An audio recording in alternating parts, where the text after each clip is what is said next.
മലപ്പുറത്തുള്ള ഒരു tiles and മാർബിൾസിന്റെ ഒരു ഷോറൂമിലേക്ക് ഞാനൊരു ട്രെയിനിങ്ങിന് പോവാണ്. ഒരു ടീം ബിൽഡിംഗ് ട്രെയിനിങ് ആണ്. നടക്കുന്നത് തൊട്ടടുത്തുള്ള ഒരു ഓഡിറ്റോറിയത്തിൽ വെച്ചിട്ടാ. സൺഡേ ആണ് കേട്ടോ.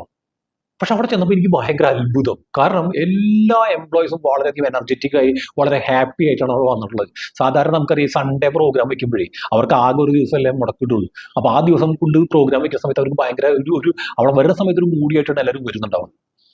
പക്ഷെ ഇതെല്ലാവരും വളരെ ഹാപ്പിയാണ്. എന്തിനു പറയുന്നത്, അതിന്റെ ടോപ്പ് ലെവൽ മാനേജ്മെന്റ് ആയിക്കോട്ടെ, അല്ലെങ്കിൽ അതിന്റെ മാനേജേഴ്സ് ആയിക്കോട്ടെ, അതിന്റെ സെയിൽസ് ആയിക്കോട്ടെ, എല്ലാവരും വളരെ ഹാപ്പിയാണ്. അപ്പൊ സത്യത്തിൽ എന്താ കാരണം, എന്തുകൊണ്ടാണ് ഇവർ ഇത്ര നല്ലൊരു ടീമിനെ ഫോം ചെയ്തത്? സത്യത്തിൽ ആ ഒരു കമ്പനി വളരാനുള്ള ഏറ്റവും പ്രധാനപ്പെട്ട കാരണം അവർ ആ ടീം ബിൽഡിംഗ് തന്നെയാണ്. എന്നാൽ എന്തുകൊണ്ടാണ് ഇത്ര നല്ല ടീമായിട്ട് മാറിയെന്ന് നോക്കുമ്പോൾ അതിനെ പറ്റിയിട്ടുള്ള ഒരു 3 കാരണങ്ങളെ കുറിച്ചിട്ടാണ് ഞാൻ പറയുന്നത്. ഒന്നാമത്, ഡിഫൈൻ യുവർ കോർ വാല്യൂസ്. അവരുടെ കോർ വാല്യൂസ് അവർ കൃത്യമായിട്ട് ഡിഫൈൻ ചെയ്തിട്ടുണ്ട്. അവരുടെ വിഷൻ എന്താണെന്ന് കൃത്യമായിട്ട് അവർക്കറിയാം. വിഷൻ സ്റ്റേറ്റ്മെന്റ് കൃത്യമായിട്ട് അറിയാം.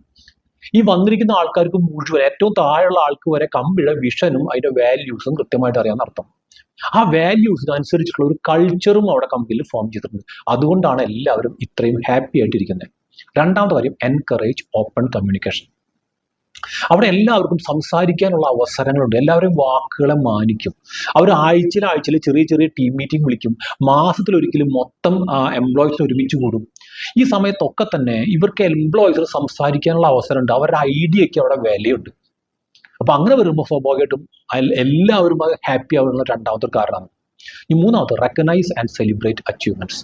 അവരെപ്പോഴും ഈ പറയുന്ന അച്ചീവ്മെന്റ്സുകൾ എപ്പോഴും സെലിബ്രേറ്റ് ചെയ്യും. ഞാൻ നേരത്തെ പറഞ്ഞു, മാസത്തിലൊരിക്കലും ഒരു പ്രോഗ്രാം നടന്നു വരും. ആ സമയത്ത് അവർ കുറേ അവാർഡുകൾ കൊടുക്കും. ഒന്ന് ഇപ്പോൾ എംപ്ലോയി ഓഫ് ദി മന്ത് എന്ന് പറയുന്ന അവാർഡ്, അതൊക്കെ നമ്മൾ സ്ഥിരം കാണുന്ന അവാർഡ്. പക്ഷെ അതിനേക്കാൾ കൂടുതലായിട്ട് ഇപ്പോൾ കഴിഞ്ഞ മാസത്തിലെ ഏറ്റവും വലിയ ചേഞ്ചസ്, ഏറ്റവും വലിയ ഇമ്പ്രൂവ്മെന്റ് വരുത്തിയുള്ള ഒരാൾക്ക് ഒരു പ്രത്യേക അവാർഡ് കൊടുക്കും.